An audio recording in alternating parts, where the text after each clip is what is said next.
Supply of money. So what is supply of money?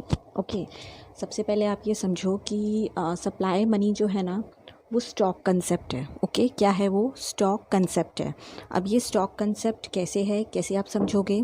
तो देखो बच्चों, स्टॉक आप सबको पता है, मैं आपको प्रीवियस चैप्टर्स में बता चुकी हूँ. ओके, सो मनी जो है ना, सप्लाई ऑफ मनी जो है ना, जब वो एक कंट्री में ना एक टाइम पीरियड पे एक कंट्री में सारे सिटीजन्स के पास, सारी पब्लिक के पास जो है टोटल स्टॉक होता है ना मनी का, मतलब सबके पास जितना पैसा होता है सारे सिटीजन्स का एक कंट्री में एक टाइम पे, उसे हम कहते हैं सप्लाई ऑफ मनी. अंडरस्टूड? उसे हम कहते हैं supply of money.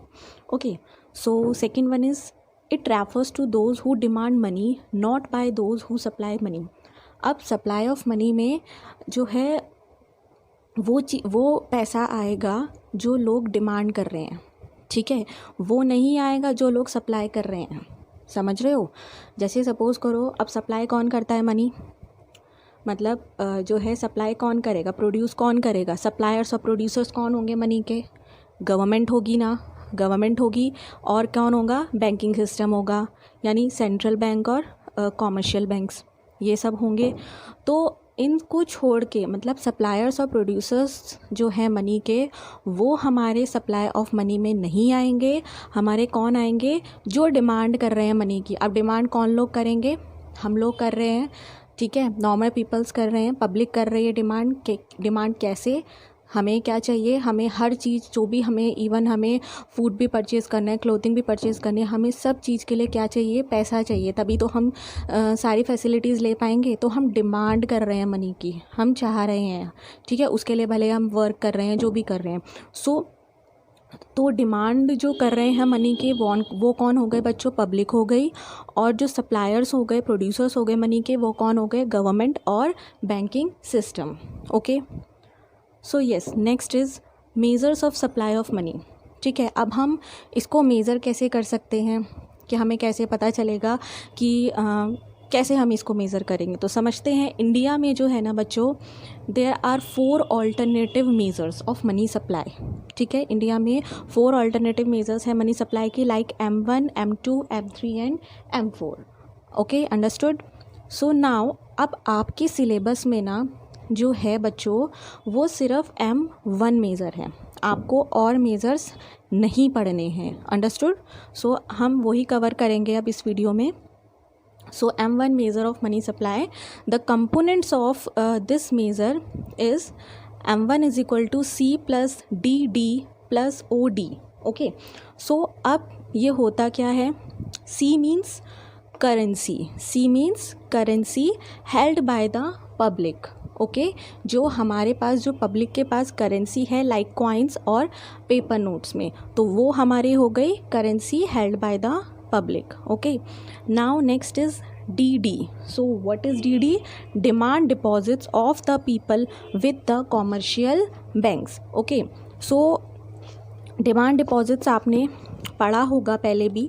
So demand deposit मैं आपको फिर से बता देती हूँ कि जो डिमांड डिपॉजिट्स है ना बच्चों, यहाँ पे वो ये कह रहे हैं कि ये जो डिमांड डिपॉजिट्स होती हैं, बेसिकली वो चेकेबल डिपॉजिट्स होते हैं. ठीक है, जिनको हम विड्रॉ भी कर सकते हैं और ट्रांसफ़र भी कर सकते हैं डिमांड पे. ठीक है, उन्हें हम क्या कहते हैं? Demand deposits. सो यहाँ पे बस वो यही कह रहे हैं कि जो मेज़र होगा, सेकंड कंपोनेंट जो होगा वो DD होगा. इट मीन्स डिमांड डिपॉजिट हम कर रहे हैं with the commercial banks only. Okay, now next is OD. So what is OD? Other deposits. अब अदर डिपॉजिट्स कौन कौन से होंगे हमारे? Like first is demand deposits with reserve bank of India, financial institutions like NABARD. It means बच्चों, जो demand deposits हो रहे हैं ना यहाँ पे जो RBI के साथ जो डिमांड डिपॉजिट करेंगे, वो कौन करेंगे? पब्लिक फाइनेंशियल इंस्टीट्यूशंस करेंगे. कौन करेंगे? Public financial institutions like NABARD. Okay, like NABARD. It means national bank for agriculture and rural development. Okay, next is demand deposits with reserve bank of foreign central banks and government. It means बच्चों यहाँ पे जो demand deposits करेंगे ना RBI के साथ, वो कौन करेंगे? Foreign central banks and government. Okay, foreign central banks and government. Okay, so next one is demand deposits of international financial institutions like IMF and world bank. It means यहाँ पे जो डिमांड डिपॉजिट्स करेंगे ना RBI के साथ, वो कौन करेंगे? इंटरनेशनल फाइनेंशियल इंस्टीट्यूशंस करेंगे। ठीक है, इंटरनेशनल फाइनेंशियल इंस्टीट्यूशंस करेंगे, जैसे कि IMF यानी international monetary fund and world bank, ये सब करेंगे। ठीक है, सो हमने पढ़ लिया, कंपोनेंट्स पढ़ लिए, ये बहुत इंपॉर्टेंट टॉपिक है। ठीक है, सो अब हम पढ़ेंगे कि ओडी में यानी अदर डिपॉजिट्स में क्या क्या इंक्लूड नहीं होता है। ओके, सो क्या क्या नहीं होता है? वो डिपॉजिट्स नहीं होते हैं जो गवर्नमेंट करती है कंट्री की। ठीक है, वो डिपॉजिट्स नहीं होते हैं जो कंट्री की गवर्नमेंट करती है आरबीआई के साथ। अंडरस्टूड। नेक्स्ट इज़ यहाँ पे वो डिपॉजिट्स नहीं होते हैं जो कि कंट्री का जो बैंकिंग सिस्टम है वो करता है आरबीआई के साथ। सो बेसिकली दो चीज़ें नहीं आएंगी। पहला, वो जो कंट्री की गवर्नमेंट कर रही है आरबीआई के साथ, वो डिमांड डिपॉजिट्स नहीं आएंगे। नेक्स्ट, जो कंट्रीज़ की बैंकिंग सिस्टम कर रहा है आरबीआई के साथ, वो डिमांड डिपॉजिट्स नहीं आएंगे। तो आई होप्स आप सबको क्लियर हो गया होगा। So move on to next topic, who supplies money. Now, अब सप्लाई कौन करता है मनी को? मैंने आपको पहले बता दिया है, who are the suppliers and producers of money. So government and banking system. So who supplies money? Central bank, ठीक है, RBI, commercial banks and the government. बच्चों अब आरबीआई कैसे सप्लाई करता है मनी वो हम पढ़ेंगे। ठीक है, तो आरबीआई जो है ना बच्चों, जब वो करेंसी इशू करता है, आपको पता है कि आरबीआई करेंसी इशू करता है। ओके, अब जो आरबीआई है ना करेंसी इशू जब करेगा तो वो किस बेसिस पे करेगा? वो करेगा मिनिमम रिजर्व सिस्टम के बेसिस पे। किसके बेसिस पे? मिनिमम रिजर्व सिस्टम के बेसिस पे आरबीआई करेंसी इशू करेगा। ओके, अब इस सिस्टम में होता क्या है? तो इस सिस्टम में क्या होता है बच्चों कि आरबीआई को मिनिमम रिज़र्व जो है ₹200 करोड़ का रखना पड़ता है। ठीक है, ₹200 करोड़ का रखना पड़ता है, but in the form of gold and foreign securities. मतलब उसको 200 रुपये करोड़ जो है आरबीआई को रिज़र्व रखना पड़ता है, मिनिमम रिज़र्व रखना पड़ता है in the form of gold and foreign securities. Okay, अब ये जो मैंने आपको बताया गोल्ड और फॉरेन सिक्योरिटीज़ के बेस पे इसको रिज़र्व रखना पड़ता है, तो गोल्ड कितना होना चाहिए? तो इन्होंने गोल्ड की जो है वो फिक्स कर रखी है अमाउंट। गोल्ड की अमाउंट कितनी होनी चाहिए? ₹115 करोड़ गोल्ड होना चाहिए।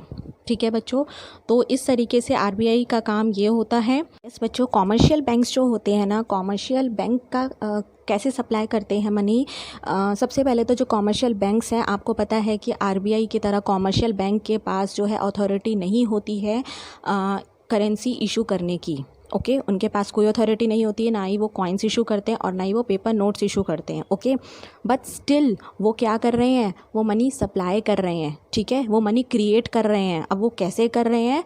वो कर रहे हैं by the way of demand deposits. कौन से उससे कर रहे हैं बच्चों? ये कर रहे हैं by the way of demand deposits. Okay, so कैसे करेंगे ये बच्चों? डिमांड डिपॉजिट्स के थ्रू, क्योंकि इन डिपॉजिट्स में क्या होता है कि जो मनी जो है ना, जो सप्लाई हो रहा है, वो किसके वे में हो रहा है, किसके थ्रू हो रहा है? वो हो रहा है चेकेबल डिपॉजिट्स के थ्रू हो रहा है। ठीक है, वो चेकेबल डिपॉजिट्स के थ्रू हो रहा है।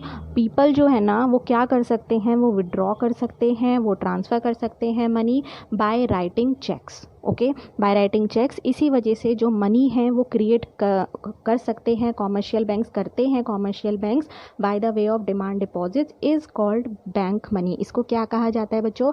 बैंक मनी भी कहा जाता है। ठीक है, मतलब जो कॉमर्शियल बैंक्स जो हैं मनी जो क्रिएट कर रहे हैं, ठीक है, bye the way of demand deposits, उसको हम क्या कहेंगे? बैंक मनी कहेंगे। Okay, so next one is government. अब गवर्नमेंट कैसे करती है बच्चों, ये समझो।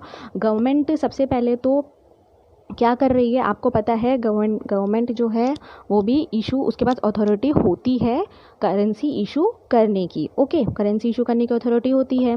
तो जो हमारी कंट्री में जो मिनिस्ट्री ऑफ फाइनेंस है ना बच्चों, जो मिनिस्ट्री ऑफ फाइनेंस है वो क्या इशू करते हैं, वो 1 रुपये के नोट्स इशू करते हैं और कॉइन्स इशू करते हैं। ये आपको ध्यान रखना है, 1 वर्ड में क्वेश्चंस आ जाते हैं।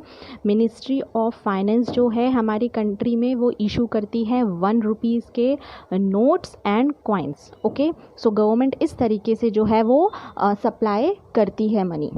ठीक है, आई होप आपको ये क्लियर हो गया होगा कि इन तीनों का कैसे, ये सेंट्रल बैंक, कॉमर्शियल बैंक और गवर्नमेंट किस तरीके से मनी सप्लाई करते हैं। Okay, so next is 2 principal components of money supply. अब 2 principal components of money supply क्या हो गए? ठीक है, सबसे पहले तो जो करेंसी है पब्लिक के पास, ठीक है, मैंने आपको बोला ना stock concept, so total stock concept. तो next is demand deposits of the people with the commercial banks. Again वही चीज़ आ गई कि लोगों की जो डिमांड डिपॉजिट्स होंगे कॉमर्शियल बैंक के साथ, वो हमारे क्या बन जाएंगे, कंपोनेंट बन जाएंगे। तो basically 2 principal components of MS money supply are currency with the public and demand deposits of the public with the commercial banks. Yes students, if you like my video then like, share and subscribe my channel and press the bell icon for upcoming notifications. So till then, bye.